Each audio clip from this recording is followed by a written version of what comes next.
De la norme et l'orientation d'un vecteur.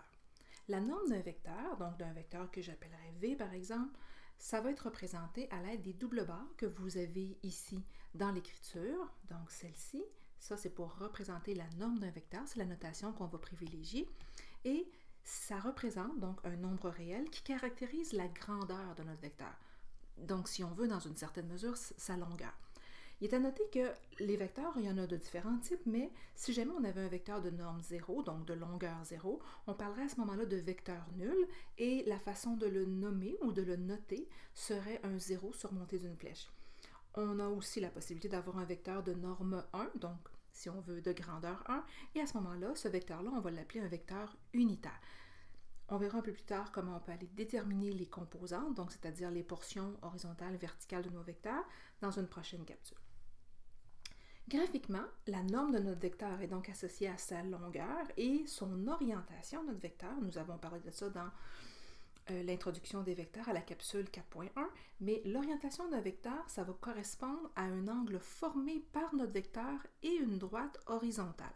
Donc, l'orientation, on va avoir plutôt tendance à la représenter, à la nommer à l'aide de la lettre θ.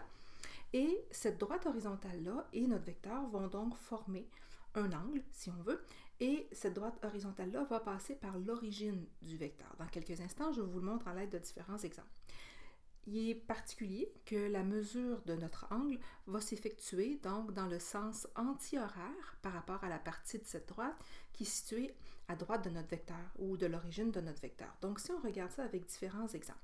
Dans le premier exemple, vous avez deux droites parallèles, la droite D1 et la droite D2, et on observe ici que nos vecteurs ont la même direction. Qu'est-ce que ça signifie? La direction ici, c'est comment mes vecteurs essentiellement sont penchés. C'est l'inclinaison. D'accord? Quand vous regardez la direction, vous regardez en fait l'inclinaison de vos droites. Donc, si on regarde ici, puisque mes droites sont parallèles, on va dire que nos deux vecteurs qui sont supportés par cette droite-là ont la même direction puisqu'ils sont penchés de la même façon. Mais par contre, on indiquerait qu'ici, ils n'ont pas le même sens parce que, en tant que tel, la pointe de la flèche, parce que le sens est donné vraiment par la pointe de la flèche, bien, ça ne pointe pas dans le même sens. Donc, c'est pour ça qu'on va indiquer qu'on n'a pas le même sens. Donc, je vous rappelle ce qu'on s'était auparavant dit. L'orientation de notre vecteur, ça inclut deux idées derrière ça. On a l'idée de la direction de notre vecteur. Donc, je répète que la direction, c'est comment notre vecteur par rapport à l'autre, il est penché, il est incliné. Et on aura aussi l'idée du sens. Quand on va parler d'orientation, le sens étant donné en fait par la pointe de la flèche ou la pointe des flèches qu'on observe aux extrémités de nos vecteurs. Donc, quand on va parler d'orientation, c'est que dans notre tête, on a ces deux idées-là, pas qui s'affrontent, mais qui sont ensemble mis en union de l'impact qu'ils produisent sur les vecteurs. Dans le deuxième exemple que vous avez là, vous voyez qu'on parle d'un vecteur AB. Sa norme est notée de la bonne façon, c'est-à-dire avec les doubles barres, et on voit qu'on a un vecteur qui mesure 150 mètres. Maintenant ici, dans chacun de ces exemples-là, on pourrait très bien aller positionner notre orientation de la façon suivante. Donc, si vous regardez dans le premier exemple, le premier vecteur, le petit vecteur V, son orientation, je la déterminerai à partir du début de mon vecteur et d'une ligne horizontale qui se situe à droite de l'origine de ce vecteur-là. Et l'orientation serait donc donnée par la mesure en angle qu'on observerait ici. Pour le vecteur U, toujours dans le premier exemple, à partir du point de départ de mon vecteur, j'irai tracer une ligne horizontale au début de ce vecteur-là et l'orientation serait donc donnée par l'angle formé ici au complet en partant de l'origine de mon vecteur à l'horizontale et en faisant le grand tour pour aller chercher mon vecteur. Dans le deuxième exemple, si je pars du point de départ de mon vecteur qui est la lettre A, à l'horizontale, j'irai tracer une ligne, si on veut, d'horizon et on irait mesurer l'orientation de notre vecteur, donc à partir de cette ligne horizontale-là, jusqu'à temps qu'on ait touché à notre vecteur. Donc, la ligne horizontale en soi que je trace à chaque fois pour nommer, ou plutôt établir le point de départ de mon vecteur, c'est toujours comme ça qu'on va le faire pour aller mesurer en sens anti-horaire l'orientation de notre vecteur. Allons-y avec d'autres types d'exemples qu'on pourrait observer ici. Donc, par exemple, ici, dans ces cas-là, Tout d'abord, en haut, vous avez donc la norme d'un vecteur V qui serait de 12. 12 cm, 12 newtons, c'est peu important, mais on sait que la quantité, la grandeur que ça représente, ça serait 12. Et ici, on dirait que l'orientation de notre vecteur, donc notre θ, serait, et on pourrait le noter comme ça, l'orientation du vecteur V est de 247 degrés. Donc, je rappelle que quand on va vouloir mesurer à partir du point de départ de notre vecteur, on va aller tracer une droite horizontale. Ici, elle est déjà tracée pour vous. Et on irait mesurer notre angle à partir donc du début de notre vecteur en faisant le grand tour. Donc, c'est tout ça ici, le θ, l'orientation de notre vecteur.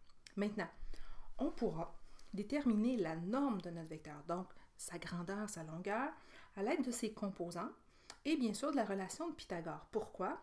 Parce que tout vecteur peut donc se ramener à un déplacement horizontal et vertical de la façon suivante. Donc, si par exemple j'ai un vecteur U, j'observe que j'aurai à l'horizontale un déplacement de A et à la verticale un déplacement de B. Donc, ça pourra se ramener à la chose suivante. Pour tout vecteur, on pourra représenter son déplacement par une partie horizontale et une partie verticale. Et ces déplacements-là, on le verra un peu plus tard, nous permettront de trouver différents éléments ou différentes conjugaisons de vecteurs. Donc, ici, parce que dans un plan cartésien, on a l'assurance d'avoir un système orthonormé avec une grille quadrillée, comme vous l'avez déjà vu. Donc, on a l'assurance de pouvoir toujours amener un déplacement oblique en déplacement horizontal et vertical.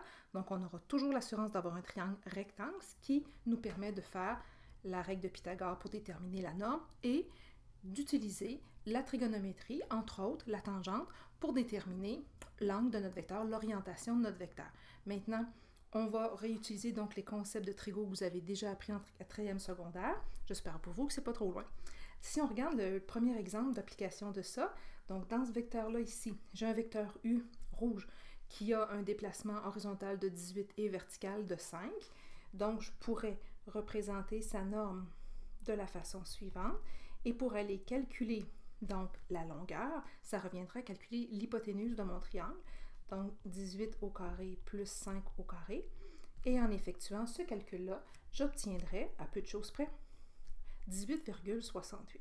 Ce serait donc la norme de mon vecteur. Et maintenant, si je cherche à déterminer l'orientation de mon vecteur, on se rappelle qu'on est dans un système où on a absolument créé un triangle rectangle. Donc, on pourrait indiquer qu'avec la tangente de notre angle, on utiliserait le côté opposé sur le côté adjacent dans la trigonométrie que vous connaissez déjà. Donc, que la tangente de notre angle s'obtiendrait en faisant 5 sur 18, ce qui fait que l'angle, en tant que tel, ce serait obtenu en faisant tan moins 1 de 5 sur 18. Maintenant, si vous effectuez ce calcul-là, vous allez obtenir ici environ 15,5 degrés. Ici, il s'agirait donc, puisque la mesure s'est déterminée par rapport à l'horizontale, de l'orientation de notre vecteur. Il est à remarquer que ici, on se déplace pour le vecteur U vers la droite et vers le haut. Donc, à ce moment-là, c'est tout à fait normal que l'angle qu'on obtient, c'est un angle aigu, petit, qui ne dépasse pas 90 degrés. Si on regarde le deuxième exemple, on pourrait aussi bien sûr calculer la norme de notre vecteur, donc sa grandeur. On aurait ici la norme du vecteur V, et pour la déterminer, on ferait donc Pythagore, 36 au carré plus moins 21 au carré. Maintenant, on se comprend bien, dans un triangle rectangle, les mesures en tant que telles des côtés ne peuvent pas être négatives, hein, on est en géométrie euclidienne. Par contre, en tant que telle, on va utiliser ces dimensions-là dans leur version positive. Ici, en mettant ma parenthèse sur mon carré, là, je n'effectue pas de problème. Je vais donc avoir la norme de mon vecteur V qui va être d'environ 41,68. Et quand je vais vouloir déterminer l'orientation de mon vecteur, ici, ce sera particulier. En utilisant sin-costan, on trouve donc un angle aigu nécessairement. Parce qu'on est dans un triangle rectangle et l'angle aigu qu'on va trouver, nous, d'abord, c'est ce qu'on va appeler l'angle alpha. Donc ici, tan d'alpha, ça va être avec donc l'opposé et l'adjacent. Tan d'alpha, ça va donc être déterminé par moins 21 sur 36. Maintenant, on va prendre les valeurs absolues parce que ces valeurs-là ne peuvent pas être négatives. Ici, on fait bien attention. Ce qui va donc faire en sorte que tan d'alpha va nous permettre de trouver d'abord le petit angle aigu dans le triangle rectangle. Donc ici, tan -1 de 21 sur 36. Et quand vous allez effectuer ce calcul-là, vous allez obtenir environ 30,26. Bon, bien entendu, ce n'est pas en tant que tel la valeur de l'orientation de notre vecteur, parce que l'orientation de notre vecteur, c'est θ.